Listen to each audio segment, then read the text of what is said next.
տրանսպորտի մեջ նստում ենք, տեսնում ենք մարդ, որ իրեն չի հետևում, բայց իրեն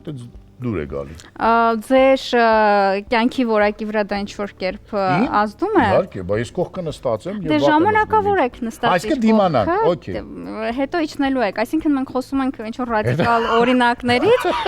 Այսինքն որոնց հետ կապված։ Այդ Զարա, այդ լսում են այդ մարդիկ, քեզ ասում են, դե տեսեք Զարան ասեց, որ կարաք չլողանաք եւ նստեք տրանսպորտ, կամ կարաք սխտոր Ոչ, դուք խեղաթյուրում եք իմ խոսքերը։ Ես խնդրում Դուք խեղաթյուրում եք իմ խոսքերը։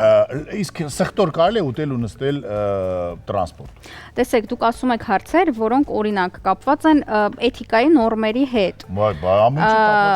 Ես բազմիցս ունեցել եմ հարցազրույցներ, որտեղ մարդը սխտոր էր կերել եւ եկել էր հարցազրույցի։ Դա նորմալ է։ Դու ընդունում ես նրան այդպես։ Ես զայրանում եմ, իսկ դու ընդունում ես նրան այդպես, ինչպեսին նա։ Բայց դուք ասում եք նրան, ասում եք դու սխտոր կերել։ Դե ես այդ համարձակությունը չունեմ եւ չեմ կարող ճիշտ բառեր ընտրել ասելու։ Էթիկայի, եկանք իմ ասածը, որ ես սխտոր շատ եմ սիրում։ Իսկ ես այդքան էլ չեմ սիրում։ Ես շատ սիրում եմ սխտոր, բայց ես անգամ լամանջո չեմ ուտում, անգամ լավ շեֆից պատվիրած լամանջո չեմ ուտում, եթե ես չգիտեմ, որ առջևս կա ուրբաթ, շաբաթ, կիրակի, որ ես ոչ միտեղ չպիտի գնամ, որովհետև միգուցե ինչ-որ մեկին դուք ունեք լավ էթիկա։